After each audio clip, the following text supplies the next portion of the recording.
আসসালামু আলাইকুম ওয়া রাহমাতুল্লাহি ওয়া বারাকাতুহু। ইন্নাল হামদালিল্লাহ নাহমাদুহু ওয়া নুসাল্লি আলা রাসূলিহিল কারীম, আম্মা বাদ। আল্লাহ পাকের নিকট লাখো কোটি শুকরিয়া যে মহান আল্লাহ তাআলা আমাদেরকে পবিত্র শুক্রবার জুমার নামাজ আদায় করার জন্য মসজিদে আসার মতো তৌফিক দান করেছেন। এই জন্য মহান আল্লাহর নিকট শুকরিয়া আদায় করি, আলহামদুলিল্লাহ। আলহামদুলিল্লাহ। হজের মাস পবিত্র জিলহজ শুরু হয়ে গেছে। আজকে জিলহজ মাসের প্রথম শুক্রবার 2 তারিখ। অত্যন্ত ফজিলতপূর্ণ একটা মাস, যে মাসটাতে আমরা পদার্পণ করেছি, কিন্তু আমরা এর মর্যাদা কতটুকু এটি আমরা জানি না। আব্দুল্লাহ বিন আব্বাস রাদিয়াল্লাহু তাআলা আনহু থেকে বর্ণিত, তিনি বলেন, রাসূলুল্লাহ সাল্লাল্লাহু আলাইহি সাল্লাম বলেছেন, এই 10 দিনের আমলের মতো অন্য কোনো দিনের নেক আমল আল্লাহর কাছে এত প্রিয় নয়। সাহাবীগণ বললেন, ইয়া রাসূলুল্লাহ, আল্লাহর পথে জিহাদও নয়? আল্লাহ রাসূল বললেন, না, আল্লাহর পথে জিহাদও নয়, তবে ওই ব্যক্তি যে জীবন ও সম্পদ নিয়ে জিহাদের জন্য বের হয়ে যায় আর কোনোদিন ফিরে আসে না। এটা সুনানে আবু দাউদের 2438, ইবনে মাজার 1727, সহিহ বুখারীর 969 নম্বর হাদিস। অর্থাৎ আল্লাহর কাছে এই জিলহজ মাসে যে প্রথম 10টা দিনের নেক আমল, এর চেয়ে প্রিয় আমল আর নাই। তবে শুধুমাত্র যে ব্যক্তি জিহাদে যায় শহীদ হয়ে যায় আর ফিরে আসে না, তার আমলটাই শুধু এর চেয়ে উত্তম। তাহলে জিহাদে যাওয়ার চেয়েও বেশি উত্তম হলো 10 দিনের নেক আমল। সেই 10 দিনের মধ্যে আবার একদিন শেষ হয়ে গেছে, আজকে দ্বিতীয় দিন চলতেছে, আর সামনে 8 দিন আছে। আজকে আমরা এই মাস সম্পর্কে কিংবা এই মাস সম্বন্ধে বিশেষ কোনো আমল আমাদের মধ্যে নাই। অন্য 10টা শুক্রবার যেমনে, এটা আমাদের কাছে এমনি, কোনো পার্থক্য আমাদের কাছে মনে হইতেছে না। এর কারণটা কি? এর কারণটা একটা, আমরা জানি না যে আজকের শুক্রবারের ফজিলতটা কি। তাহলে এই জিলহজ মাসে বিশেষ 9টা আমল আছে। এর মধ্যে প্রথম আমলটা হলো নেক কাজ বেশি করা। কেন নেক কাজ বেশি করব? কারণ এই মাসের নেক কাজ আল্লাহর কাছে সবচেয়ে বেশি পছন্দনীয়। এই জন্য আমাদের এই মাসে বেশি বেশি নেক কাজ করতে হবে। 2 নাম্বার কাজ হলো এই মাসে বেশি বেশি আমরা জিকির করব। এখন তো আমরা জিকির করা ভুলে গেছি, এখন জিকির আমরা করতে চাই না। যেই ঠোঁট ও জিহ্বা সব সময় কি থাকে, জিকিরের মাধ্যমে তরতাজা থাকে, সে ব্যক্তি জান্নাতে কি হাসতে হাসতে জান্নাতে যাবে, এটা আমরা জানি। তাহলে এই 10টা দিন আমরা বেশি বেশি কি করব? জিকির করব। কি কি জিকির করব? সুবহানাল্লাহ, আলহামদুলিল্লাহ, আল্লাহু আকবার, লা ইলাহা ইল্লাল্লাহ, আস্তাগফিরুল্লাহ। যেই এই ছোট ছোট জিকির করা, এগুলো তো আমরা সবাই পারি, তো অবশ্য সময় বসে জিকির করলাম। হযরত মূসা আলাইহিস সালাম আল্লাহর সাথে কথা বলতেন, এই জন্য তাকে বলা হতো কি? মূসা কালিমুল্লাহ, আল্লাহর সাথে কথা বলতো। তো একদিন আল্লাহ কি বলতেছে, হে আল্লাহ, আমাকে এমন একটা জিকির শেখাই দেন, এমন একটা বাক্য শেখাই দেন যেটা স্পেশাল আমার জন্য, যেটার ফজিলত অনেক বেশি, যেটার ফজিলত থাকবে অনেক বেশি। তো আল্লাহ তাআলা তাকে বললেন, তুমি পাঠ করবা লা ইলাহা ইল্লাল্লাহ। তো মূসা আলাইহিস সালাম বললেন, এটা তো সবাই পাঠ করে। তো আমি চাইছিলাম আমার জন্য একটা স্পেশাল একটা দোয়া শিক্ষা দেন, যেটা আমল বিশাল ফায়দা সম্পন্ন। বললো যে, তুমি এটার ফায়দা জানো? এই 7 আসমান 7 জমিন যদি এক পাল্লায় রাখা হয়, আর যদি কালেমা এক পাল্লায় রাখা হয়, কালেমার ওজন ভারী হয়ে যাবে। তাহলে কত দামি একটা জিকির হলো লা ইলাহা ইল্লাল্লাহ। এটা আমরা প্রতিনিয়ত আমাদের পাঠ করতে হবে। আপনি নিয়ত করেন যে আজকে জিলহজ মাস শুরু হয়েছে, 2 দিন চলে গেছে, আর 8টা দিন আছে। আমরা কমপক্ষে দিনে 100 বার করে লা ইলাহা ইল্লাল্লাহ এটা পাঠ করব। কি এটা কঠিন? এটা কঠিন না, 100 বার পাওয়া যাবো না? পাওয়া যাবো। 5-7 মিনিট লাগবে, এইটুকুই তো। আর কি আমরা আলসি আন্দরে। আলসি তাইলে আমরা নিয়ত করে ফেলি, আমরা অন্তত 100 বার করে লা ইলাহা ইল্লাল্লাহ লা ইলাহা ইল্লাল্লাহ, এটা আমরা পাঠ করব। 3 নাম্বার কাজ হইল মন্দ কাজ থেকে বিরত থাকা।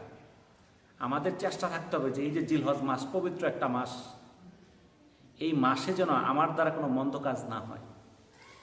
এই 10টা দিনে আমার দ্বারা কোনো মন্দ কাজ না হয়, আমার মুখ দিয়ে যেন অশ্লীল বাক্য বের না হয়, আমার কথায় যেন একটা লোক কষ্ট না পায়। 4 নাম্বার হলো সামর্থ্য থাকলে হজ করা। যাদের সামর্থ্য আছে তারা হজ করবে। যারা এই বছর হজ করবে তারা তো চলেই গেছে। যাদের এই বছর যাওয়ার সুযোগ হয় নাই, আল্লাহ তাআলা সামর্থ্য দিছে, তারা আমরা নিয়ত করি আগামী বছর হজের জন্য। যাদের সামর্থ্য নাই তারাও আল্লাহর কাছে চাই যে আমাকে সামর্থ্য দাও। আল্লাহর কাছে তো কোনো কিছুর অভাব নাই, আমার চাইলে কি কোনো ক্ষতি হবে? ক্ষতি হবে না। যে সপ্তাহটা চলে গেল, এই সপ্তাহে লিবিয়ার এক যুবক, তার নাম হইল আমের আল মাহাদি মানসুর আল গাদ্দাফি, বাড়ি হইল লিবিয়া। তো সে হজে যাওয়ার নিয়ত করছে। তো সে হজ করার জন্য সবকিছু টাকা পয়সা জমা দিছে, তার পাসপোর্ট হয়েছে, ভিসা হয়েছে, সে কাগজপত্র নিয়ে আসে এয়ারপোর্টে গেছে। এয়ারপোর্টে যাওয়ার পরে তার আটকায় দিচ্ছে, তার নামের শেষে লেখা হইল আল গাদ্দাফি। কি জন্য?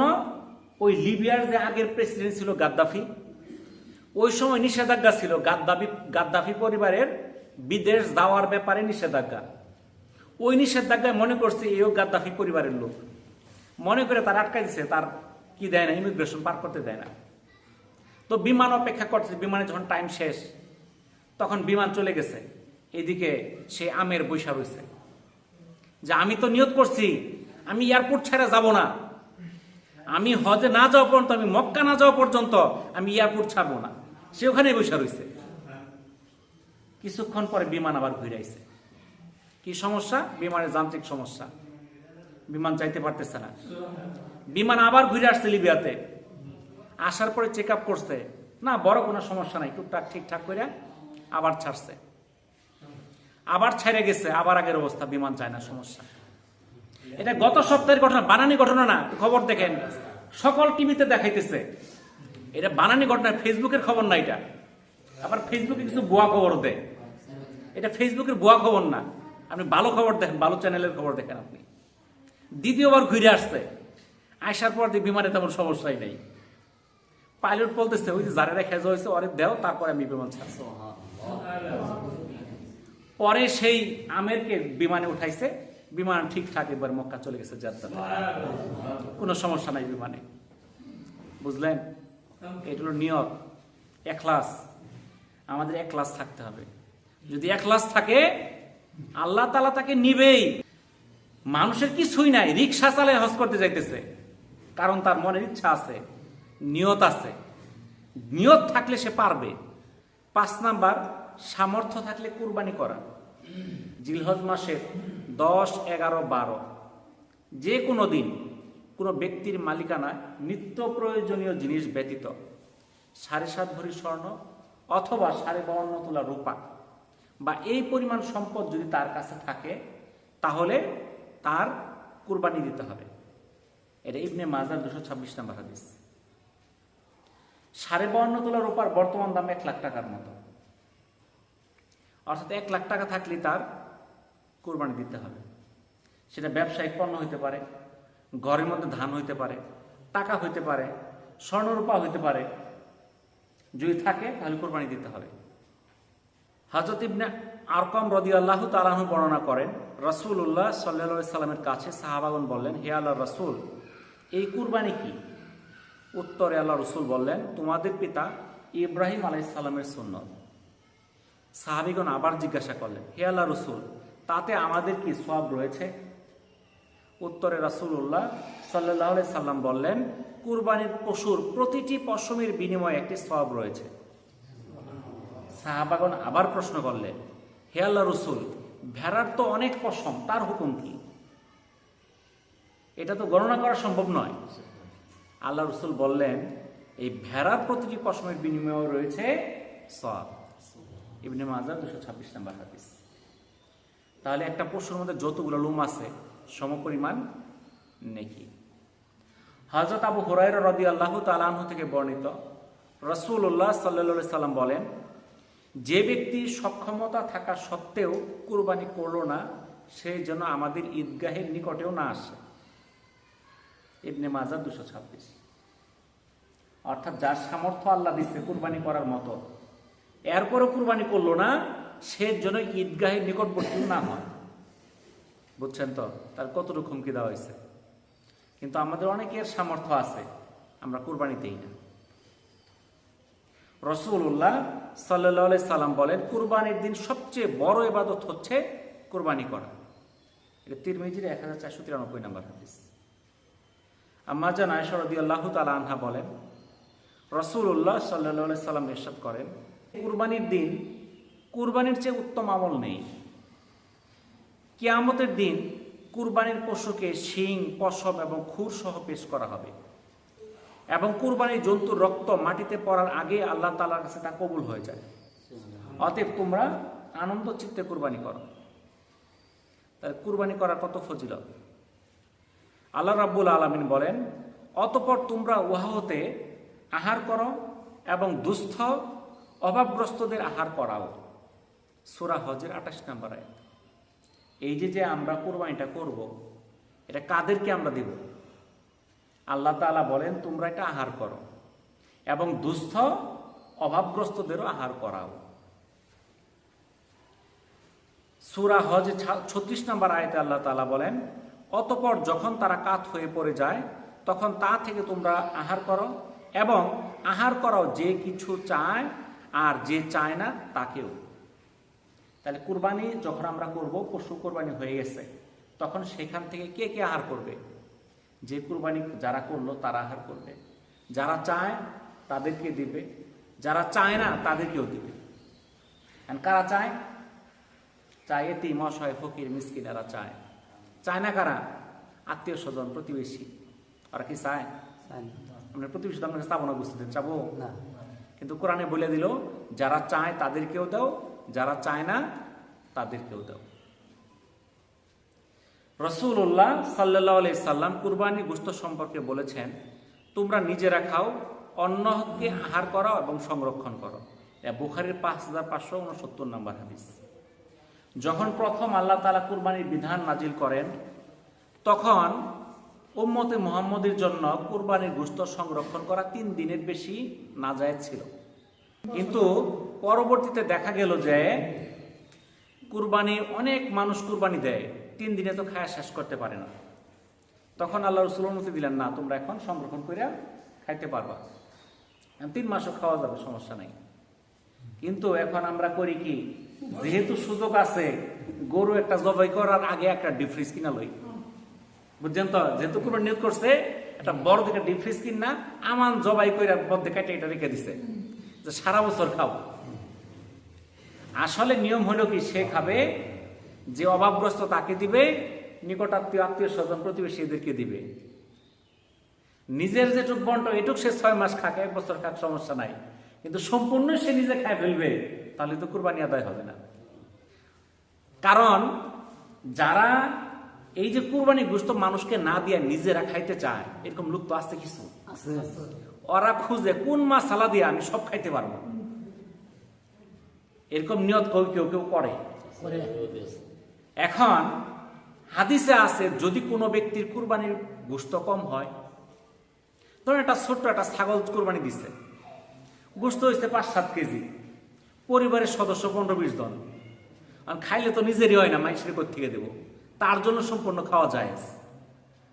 বোঝা গেল? কারণ সবাই তো আর বড় কুরবানি দিতে পারে না, যার সামর্থ্য অনুযায়ী। একজনের সামর্থ্য কম, একটা ছোট একটা ছাগল কুরবানি দিচ্ছে, ছাগলের বয়স কি, বয়স হলেই হইল। কিন্তু আপনি গরু কুরবানি দিচ্ছেন, আপনার গোশত হয়েছে 50 কেজি, একলাই খাই ফেললেন, তাহলে কি ওই ফতোয়া এনে খাটবে? না, ওই ফতোয়া এনে খাটতো না। সব ফতোয়া সব জায়গায় খাটবে না, সব জায়গায় খাটতো না। ঠিক আছে না? যেটা যেখানে প্রয়োগ করার সেটাই সেখানে প্রয়োগ করতে হবে। তাহলে আমরা এই যে বলি, অনেকেই বলে যে না, সব খাই ফেললে কুরবানি হয়, তাহলে এটা হলো মানুষকে না দেওয়ানোর একটা ফন্দি ফিকির। বুঝতে পারছেন?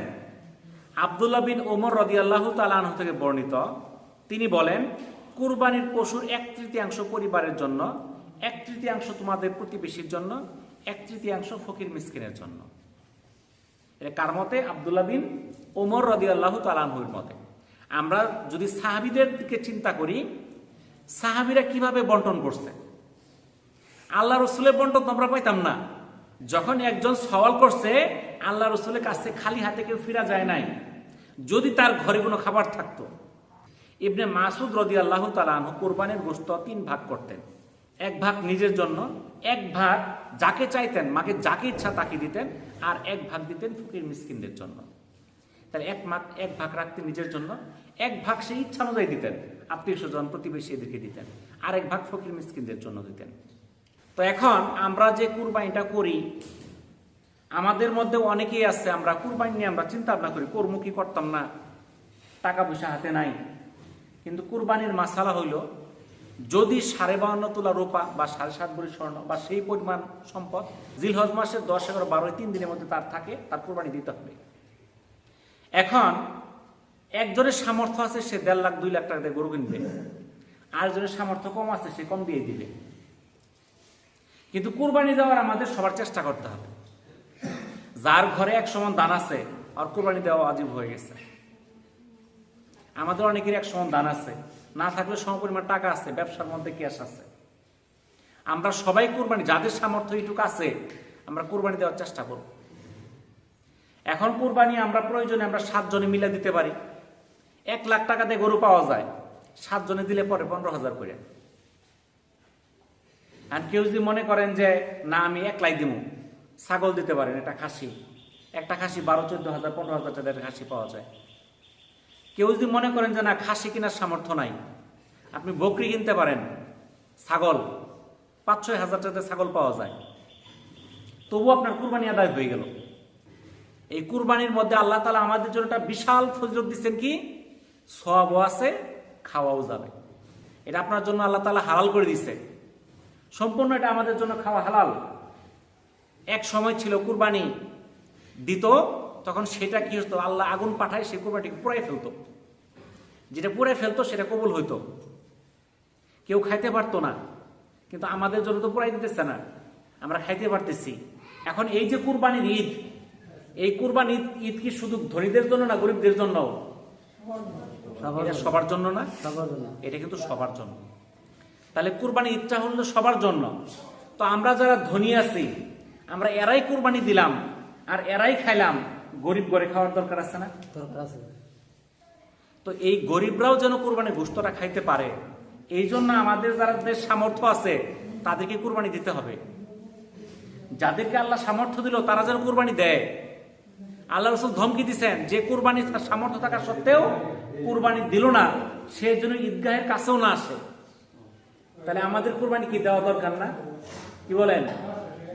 তাহলে আমরা কুরবানি দেওয়ার সবাই চেষ্টা করব।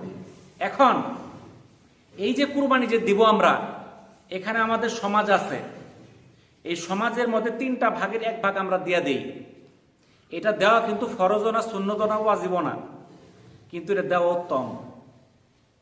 এটা দিলে কি হবে, এই মহল্লায় যারা কুরবানি করতে পারলো না, যাদের পক্ষে কুরবানি দেওয়া সম্ভব না, তারাও সেদিন গোশতটা খাইতে পারলো। যারা যারা কুরবানি দিচ্ছে না, তারাও যেন একটা অংশ পায়। এটাই তো হলো বড় ঈদের আমাদের কি একটা উদ্দেশ্য, যে কুরবানির উদ্দেশ্য হলে আমরাও খাবো, যারা খাইতে পারে না তারাও খাবে। আর কুরবানির যে চামড়ার অংশটা আছে, এই চামড়াগুলো আপনারাই খাইতে দেবেন, আমরা নিয়ে যাব। চামড়াগুলো আপনারা বিক্রি করলে কম দাম পাওয়া যাবে। তো আর যেহেতু মাদ্রাসাটা আপনাদের এলাকার, তা আপনাদের তো হক, ঠিক আছে? তো আপনাদের যে কুরবানির চামড়াগুলো হবে আপনারা রেখে দিবেন, আমি আইসা নিয়ে যাবো ইনশাল্লাহ। তো এই যে জিলহজ মাসে আমি 9টা আমল বলছিলাম। 9টা আমলের মধ্যে কি কি বলছি মনে আছে? 1 নাম্বার বলছি নেক আমল বেশি করা, 2 নাম্বার জিকির করা, 3 নাম্বার মন্দ কাজ না করা, 4 নাম্বার সামর্থ্য থাকলে হজ করা, 5 নাম্বার সামর্থ্য থাকলে কুরবানি করা, 6 নাম্বার কুরবানি করার আগ পর্যন্ত জিলহজ মাসে যখন চাঁদ উঠে যায়, নখ, পশম, চুল, লোম এগুলো না কাটা। 7 নাম্বার বেশি বেশি তাকবীর পাঠ করা, বেশি বেশি তাকবীর পাঠ করবেন, বেশি বেশি পড়বেন আল্লাহু আকবার, আল্লাহু আকবার, তাকবীর পাঠ করবেন। 8 নাম্বার আমল হলো জিলহজ মাসের 9 তারিখ ফজর থেকে 13 তারিখ আসর পর্যন্ত প্রত্যেক ফরজ নামাজের পর তাকবীর আল্লাহু আকবার লা ইলাহা ইল্লাল্লাহু আল্লাহু আকবার ওয়ালিল্লাহিল হামদ এটা পাঠ করা।